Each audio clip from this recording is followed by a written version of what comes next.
지난 시간에 이어서 이제 뇌졸중에 대해서 오늘은 말씀을 드리고자 합니다. 그래서 굉장히 중요한 질환이죠. 쓰러지고 나면 후천적 장애를 겪는 병이기 때문에 오늘 한번 잘 들어보시고 후반부에 자가진단법 하는 법도 제가 가르쳐 드릴 거거든요. 그래서 들으시면서 다 같이 한번 해보시기 바랍니다. 그래서 오늘은 2부 뇌졸중 증상을 알아야 이길 수 있다. 이렇게 제목으로 했고요. 지금 보시면 예수님께서 치유 이적으로 중풍병자를 고치셨다라는 것은 아주 유명한 일화입니다. 예수님께서 하셨던 사역 중에서 가장 중요한 거는 이제 치유 이적이라서 저도 이제 성경을 보고 의사가 되기로 이제 마음을 먹었는데요. 보시면 중풍병자를 고치셨고 역시 뭐 귀먹고 어눌한 자 뭐 이런 것들에 대한 성경 말씀이 나와 있습니다. 그래서 유명한 이거 다 어떤 거죠, 이게? 이 그림 보시면 이 중풍병자를 4사람이 메워가지고 예수님한테 고침받고자 지붕을 뜯어가지고 내리는 그 장면입니다. 얼마나 간절했으면 이 중풍병자가 이렇게 될 때까지는 정말 오랜 기간 움직이지 못하고 그 친구들의 안타까움이 묻어나는 그런 성경 구절인데 예수님은 이걸 고쳐주셨어요. 그래서 저희도 이제 도전하려고 열심히 연구를 하고 있습니다. 그래서 보면 뇌졸중은 건강한 생활 습관하고 투약을 하면 100% 예방이 가능한 병입니다. 그래서 증상을 이해를 하고 어떠한 이상 증상이 있을 때 3시간 또는 6시간 안에 큰 병원에 가시는 게 굉장히 중요한데요. 지금부터 그것에 대해서 말씀을 드리고자 합니다. 그래서 우리가 크게 뇌졸중입니다. 뇌졸중, 뇌가 기절하고 있는 중이다 이런 뜻이고요. 크게는 다른 말로는 중풍, 그다음에 뇌혈관 질환 이렇게도 부르게 되는데 뇌에 혈액을 공급하는 혈관이 막히거나 아니면 펑 터져서 생기는 질환입니다.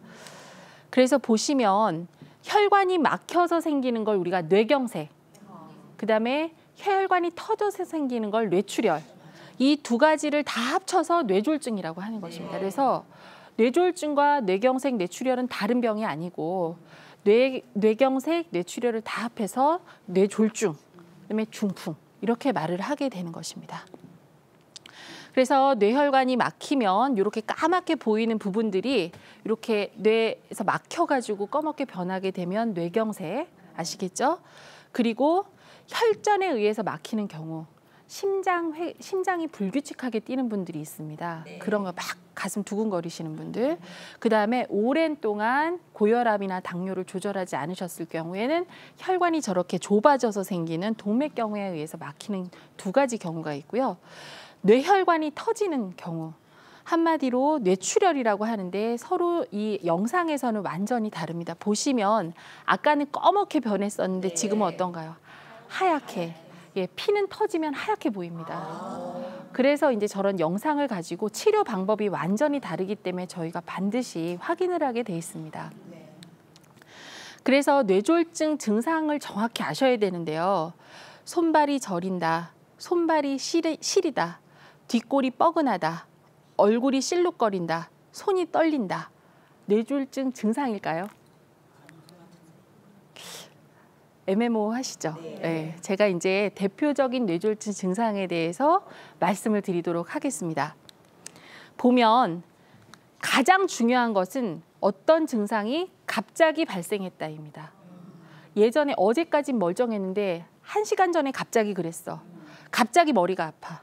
갑자기 어지러워. 그러면 뇌졸중일 가능성이 있습니다. 그래서 보시면 팔다리, 얼굴, 편측 마비, 갑작스러운 의식장애, 언어마비, 그다음에 갑작스럽게 눈이 안 보이고 갑작스러운 보행장애, 평행장애, 갑작스럽게 발생하는 매우 심한 두통.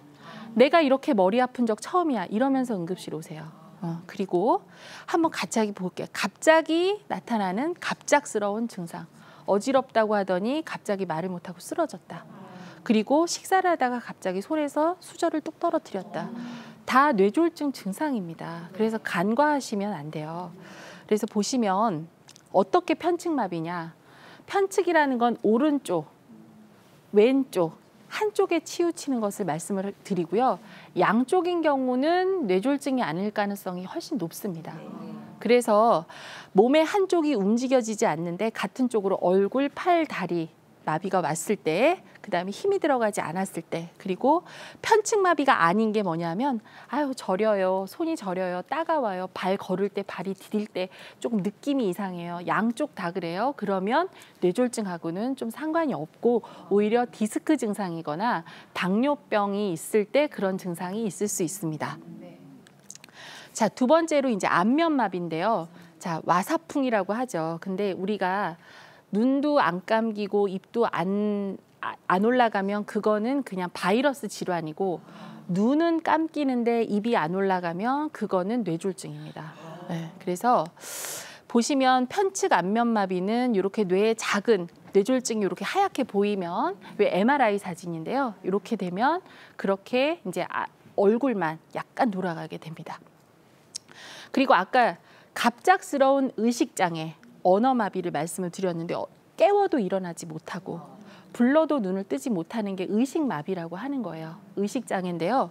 그리고 이제 계속 눈을 감고 있는 거는 뭔가 문제가 있으신 겁니다. 그럴 때는 빨리 응급실에 가셔야지 환자를 살릴 수 있고 이러한 후유증을 없게 건강하게 저희가 해드릴 수 있습니다. 그리고 언어장애라는 건 어떤 걸 얘기하시냐면 저 따라서 한번 같이 얘기해 보실까요? 커터퍼러 한번 해보세요. 예, 여기 계시는 이제 권사님 집사님 다 괜찮으신 것 같은데 간혹 가다가 이 발음이 잘 안 되시는 분들이 계세요. 그러면 이런 게 갑자기 발생했다라고 하면 그러면 이거는 이제 뇌졸중 증상일 수 있습니다. 그리고 이제 말이 새어 나오거나 말을 하려고 하는데 말이 갑자기 안 된다. 그리고 어제까지 멀쩡했던 이 단어 같은 게 멀쩡하게 잘 얘기하셨는데 오늘 갑자기 말씀 못 하신다. 그러면 모두 뇌졸중 증상입니다. 보면 요 MRI 하얀색 이렇게 보이시죠? 갑자기 전화 통화 중 말이 막 어눌해지고 이런 말밖에 못 하신대요. 어떤 권사님이. 그리고 의식을 차리지 못하는 경우를 보니까 뇌에 출혈이 저렇게 생겨가지고 응급실로 왔지만 환자는 사망을 하셨습니다. 네, 그래서 이런 걸 빨리 아시는 게 굉장히 중요합니다. 그리고 이제 우리가 눈이 잘 안 보이는데 나이가 드시면 가까운 거는 안 보이고 먼 거는 잘 보이시는 원시 증상이 일어나잖아요. 근데 뇌졸중에서 오는 시야장애는 어떤 건지 말씀을 드릴게요. 지금 보시면 이게 정상적인 시야입니다. 그렇죠? 다 잘 보이시죠? 뭐가 있죠? 자전거, 호수, 가로등이 있습니다. 근데 어떤가요? 한쪽이 껌껌하게 반쪽이 잘 안 보이시는 시야장애가 있으면 뇌졸중 증상입니다. 이건 안과 가시는 게 아니고 신경과 오셔야 되거나 아니면 응급실 오셔야 되는 증상입니다. 갑자기 발생하면 이 오른쪽이 잘 안 보이시게 되면 주로 뇌에는 왼쪽에 문제가 생깁니다. 이게 거꾸로 가거든요. 그래서 왼쪽 뇌에 문제가 생기면 오른쪽이 잘 안 보이고 오른쪽 뇌에 문제가 생기면 왼쪽 시야가 잘 안 보이는 그런 증상이 생길 수 있습니다. 그리고 시각장애인데 우리가 눈이 흐리게 보이는 거 말고 뿌옇게 보이는 거 말고요. 물체가 저렇게 겹쳐서 보이는 복시 현상이 있습니다. 이런 복시 현상도 결과적으로 뇌졸중의 증상입니다. 그래서 이런 경우도 반드시 응급실 전문의 선생님을 만나셔야 됩니다.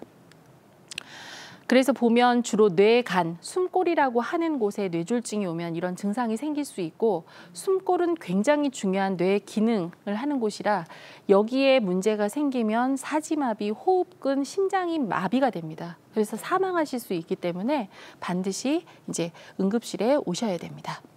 그리고 이제 우리 어지러움증 많이 경험하셨을 겁니다. 굉장히 갑자기 걷는데 막 주변이 빙빙빙빙 돌아서 응급실 오시는 분이 많으신데요. 사실은 주변은 돌지 않은데 내가 균형을 못 잡는 경우가 있으면 그게 뇌졸중입니다. 주변이 빙빙 돌면 대부분 귀에 있는 평형 감각이 문제가 생겨서 생기는 그런 이 어지러움증, 돌발성 어지러움증이고요. 주변은 돌지 않는데 내가 왠지 걸음을 걷지 못하는 술 취한 사람처럼 걷는다? 그러면 뇌졸중을 의심을 해볼 수가 있습니다. 주로 손해라는 뒤쪽 골에 뇌졸중이 오게 되면 저런 증상을 발생을 할 수가 있습니다. 그리고 또 두통에 대해서 말씀을 드리고 싶은데요. 나는 예전에 머리가 한 번도 아프지 않았는데 이런 식의 두통은 내 평생 처음이야. 그러면 뇌 혈관 자체에 문제가 생겨서 생기는 두통입니다. 그래서 반드시 전문의 진찰을 받으셔야 되고요. 어느 정도냐 하면 매우 심한 두통. 그리고 뻐근하고 지끈하고 욱신거리는 정도가 아니고 가끔씩 머리 아플 때 눈도 두 개로 보이고 말도 잘 안 나오고 그다음에 머리가 터질 것 같은 두통.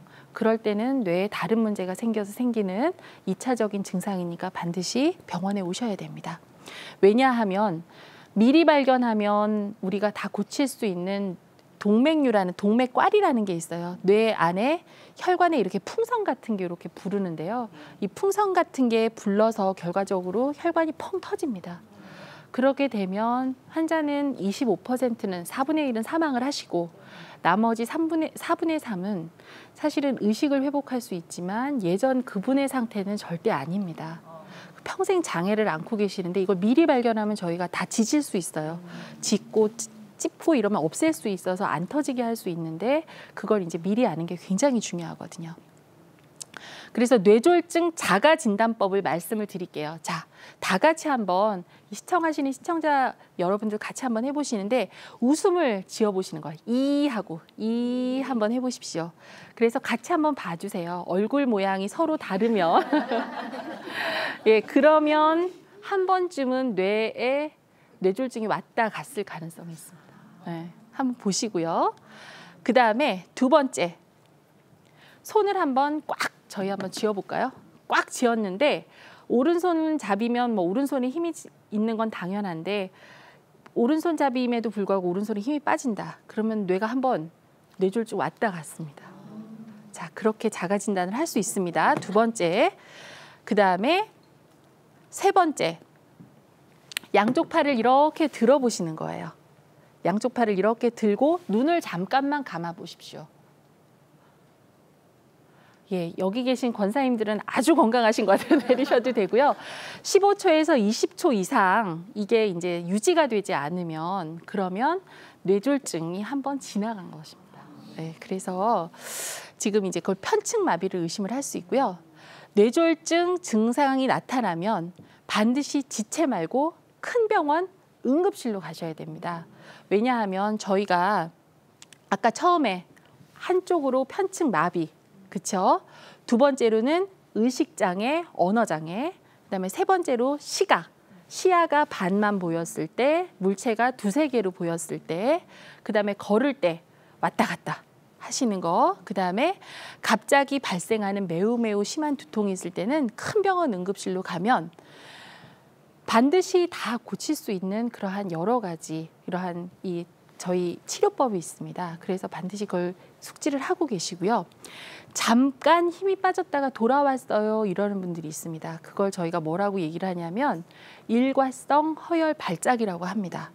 그거는 거의 뇌졸중에 준해서 저희가 치료를 하는데 50%에서는 재발을 해요. 그러니까 하루 안에 재발할 가능성이 제일 높고 일주일 안에 재발을 하는데 비교적 꽤 큰 동맥에 문제가 있을 때 이런 식의 증상이 나타납니다. 그래서 이럴 때는 반드시 병원으로 오시고 돌아왔다고 해서 그냥 가만히 계시는 분이 있어요. 왜냐하면 나는 병원 가면 더 증상을 아는 것 같아 이러고 겁나서 병원에 안 오시는 분들도 굉장히 많으세요. 그렇지만 조기에 발견하면 좋게 완전히 완치되는 방법들이 많기 때문에 반드시 병원으로 오셔야 되고요. 뇌졸중 치료. 자, 요게 주로 저희 우리 국내에서 이루어지는 손 땁니다. 네, 수지침은 많이 배우셨죠? 수지침으로 손 땁니다. 될까요? 안 될까요? 안 됩니다. 예, 손을 따시게 되면요. 2차적으로 바늘에 의한 감염이 되기 때문에 폐혈증 많이 들어보셨을 거예요. 예, 황수관 박사님이 폐혈증으로 돌아가셨잖아요. 그래서 이렇게 혈액 공급이 안 될 때 손을 따시는 건 굉장히 위험합니다. 자, 우리 두 번째, 팔다리를 주무른다. 됩니까? 안 됩니까? 예, 뇌에 문제가 생긴 건데 팔다리를 주무른다고 돌아오지 않습니다. 시간만 지체될 뿐이기 때문에 절대 안 되고요. 또 세 번째 정말 많이 하시는 거, 우황청심원을 먹인다. 예, 요즘에 되나요? 안 되나요? 안 됩니다. 예, 왜냐하면 의식이 떨어지거나 마비가 있는 경우에는 이게 식도 바로 앞에 기도가 있어요. 기도를 막혀서 갑자기 호흡마비로 돌아가실 수가 있습니다. 그래서 절대 안 됩니다. 그리고 침을 놓는다. 역시 됩니까 안 됩니까? 예, 근원적인 치료가 되지 않습니다. 이제 저희가 보통 나중에 완전히 응급치료가 끝나고 나서 마비가 살짝 남는 분이 계세요. 그런 경우에는 저희가 뭐 물리치료 개념으로 침치료라든지 아니면 그러한 것들은 말씀을 드릴 수 있지만 급성기 치료에는 절대 안 됩니다. 아시겠죠? 자, 그래서 뇌졸중 치료는 반드시 즉시 응급실로 가셔야 되고, 왜냐하면 급성기 뇌졸중 치료가 가능한 병원이 따로 있습니다. 리스트가 다 있기 때문에 보건복지부 사이트에도 있거나 뇌졸중 치료 이렇게 하면 다 나옵니다. 그래서 이러한 구급차에서도 반드시 그런 뇌졸중을 의심하면 요새는 권역응급의료센터라는 곳으로 이 환자분들을 이송하게 돼 있습니다. 그래서 119에 꼭 전화하시는 거 잊지 마시고요. 옆집 권사님 전화하면 됩니까? 안 됩니까? 안 됩니다. 목사님 됩니까? 안 됩니까? 목사님은 나중에 꼭 기도해 주시라고 우리 신유의 그 은사를 받게 꼭 이렇게 하게끔 이제 전화는 나중에 하시고요. 반드시 119 전화하시고요. 두 번째로 왜 그러냐면 혈전 용해제라는 게 있습니다. 그러면 아까 막힌 혈관을 팡 뚫어주는 혈관, 그러한 주사가 있고, 그다음에 실제로 선생님들이 들어가서 막힌 혈전을 끄집어내는 경우도 있습니다. 물론 치료가 100% 다 되는 건 아닙니다. 너무 꽉 막히거나 어떤 골든타임을 놓치게 될 경우는 이미 뇌세포가 많이 죽어서 저희가 되살릴 수는 없는 경우도 있습니다. 하지만 저희가 해볼 수 있는 그러한 골든타임은 3시간이거든요. 3시간 이내에만 이 병원에 오신다면 할 수 있는 것들이 워낙 많기 때문에 이 권사님들이 꼭 집사님 잊어버리지 마시고 주변에 꼭 알려주시고요. 뇌졸중 치료는 보시면 급성 혈전 용해제를 이렇게 투여를 하게 되면 막힌 혈관이 이렇게 살아납니다. 그러니까 마른 나무가지에 물이 다시 공급이 되니까 나무가 다시 살 수 있는 것처럼 뇌도 다시 숨을 쉴 수 있게끔 되는 겁니다. 그리고 보면 이 빨간 부분이 뇌경색이었거든요. 근데 급성 치료를 하면 저렇게 정상으로 돌릴 수가 있습니다. 그러면 환자분들 대상 이러한 위기에 처한 분들이 문제없이 다시 건강하게 사실 수 있는 겁니다. 자, 그래서 아까 전에도 말씀드렸던 것처럼 응급 증상을 확실히 아시고 이분들이 있을 때는 큰 병원이 있는 그러한 응급실로 옮겨주시고, 그 다음에 내가 예전에 그런 적이 있었다라는 분들이 계십니다. 그러면 이제 큰 병원, 머리 MRI 무서워서 못 찍었어요. 머리 CT 무서워서 못 찍었어요. 그러지 마시고 미리 알면 저희가 예방할 수 있습니다. 자, 그래서 하세요. 119에 전화, 즉시 병원으로. 그 다음에 큰 병원, MRI나 CT가 가능한 병원으로 가시는 게 사실은 좋습니다. 그리고 나중에 만성기가 되면, 이제 안정화가 되면 그때 본인이 원래 다니시던 병원을 가시면 되고요. 초기에는 급성기 응급실 큰 병원으로 가셔야 됩니다. 자, 그리고 어떤 걸 하셔야 되냐면 토하는 것 같으면 어떻게 해야 된다고요? 고개를 옆으로 돌려주셔야 됩니다. 왜냐하면 고개를 이렇게 하시게 되면 아까 기도가 식도의 앞에 바로 있다고 말씀을 드렸죠. 폐가 망가지면 저희가 살 수 있나요? 없나요? 없습니다. 예, 폐하고 심장을 유지시켜야 되기 때문에 반드시 그 고개를 옆으로 돌려서 구토물은 해주시고, 우황청심은 먹여야 되나요? 아닙니다. 예, 드시게 하면 안 되고요. 하지 마세요. 보면 뇌졸중 발생한 사람한테 병원 가지 않고 손끝 따고 기다리는 분들, 그 다음에 팔다리가 마비된 환자한테 막 주물러 쉬는 분들 너무너무 많아요. 그 다음에 의식장애가 와서 깨어나지 않는데 빨리 물 확 뿌리면서 물 마시라고 하시는 분들, 그 다음에 우황청심을 이제 먹이면서 빨리 깨라고 하는 분들이 있습니다. 자, 절대 하시면 안 됩니다. 그래서 뇌졸중은 건강한 생활 습관, 그리고 투약을 하면 막을 수 있기 때문에 뇌졸중 증상을 잘 이해하시고 증상 발생 시 반드시 병원으로 가시면 됩니다. 그래서 제가 지금 여기서 이제 빠지는 거, 어떻게 그러면 건강한 생활 습관을 하느냐, 이런 것에 대해서는 제가 3부와 4부 때 말씀을 드리려고 하거든요. 그래서 이러한 건강한 생활 습관 유지하시고, 가장 중요하신 거는 2년마다 한 번씩 하는 국민 건강 검진이 있습니다. 국민 건강 검진에 저희 뭐뭐 하죠? 피 검사하고 가슴 사진 찍고, 그 다음에 간 검사, 콩팥 검사, 혈압 재고, 체중 재입니다. 그리고 시력하고 청력, 이렇게 하게 됩니다. 이 정도만 저희가 체크를 하더라도 이러한 모든 뇌졸중을 일으키는 위험 요소를 50% 이하로 감소시킬 수 있습니다. 그래서 귀찮아서 안 하시지 마시고 이 정보 이게 우편물로 오시잖아요. 그러면 반드시 오시고 그다음에 2년마다 한 번씩 그런 건 규칙적으로 체크를 해주시고 그다음에 가장 중요한 거는 아까 같은 우리 증상이 있을 때 갑자기 발생하는 어떤 편측마비, 어지러움증, 그다음에 또 중요한 거 언어마비, 의식장애, 매우 심한 두통이 있을 때는 큰 병원으로 반드시 오시고 갑자기 발생한 응급실, 예전에 발생했었으면은 이제 대학병원에서 신경과 또는 신경외과를 가셔서 저희가 검진을 반드시 정밀 검사를 받고 이제 예방하고 치료하시면 좋을 것 같습니다. 네, 오늘 제가 말씀드린 걸 다시 한번 정리를 하겠습니다. 자, 뇌졸중은 뭐와 뭐를 말씀드리는 거죠? 뇌 혈관이 막히는 뇌경색, 그다음에 뇌혈관이 터지는 뇌출혈을 모두 뇌졸중, 한마디로 중풍이라고 합니다. 그래서 우리가 가장 중요한 감별점은 갑자기 어떤 증상이 발생하는 증상인데 크게는 갑자기 발생하는 편측마비, 한쪽 마비, 그다음에 갑자기 발생하는 의식장애, 언어장애, 갑자기 발생하는 시야장애, 갑자기 발생하는 보행장애, 그다음에 갑자기 발생하는 의식장애, 두통. 두통은 어느 정도 두통이라고요? 매우 심해서 평생 이렇게 심한 두통은 처음이다. 그럴 때 우리가 바로 응급실에 오시고 예전에 내가 그런 적이 있었다라고 하면 그거는 이제 반드시 큰 병원에서 정밀 검사를 받아보기를 권유드립니다. 그래서 이제 뇌졸중 자가진단법, 자 웃는 거 항상 웃으시는 거예요. 그 다음에 또 하나는 손 꽉 주먹 쥐는 거, 그렇죠? 그 다음에 손 들어 올리는 거, 그 다음에 우리 한번 걸어보는 거, 그 다음에 발음해 보는 거 이런 것들을 통해서 저희가 뇌졸중 자가진단법을 하고 여기서 만약 이상이 있었으면 뇌졸중이 한번 슉 지나갔다는 것을 말씀드리고 싶습니다. 예, 그래서 오늘은 뇌졸중에 대해서 제가 간단하게 말씀을 드렸고요. 다음 2시간에 걸쳐서는 이러한 뇌 건강을 어떻게 지키면 되는지에 대해서 말씀을 드리겠습니다. 예, 그래서 다음 시간에는 잘 자는 법. 예, 푹 주무시면 이런 병들이 안 옵니다. 근데 왜 우리 현대인들은 못 자느냐? 그것에 대해서 원인을 말씀을 드리고 어떤 게 위험한 불면이냐를 말씀을 드리고 잘 자는 법에 대해서 다음 시간에 말씀드리도록 하겠습니다. 감사합니다.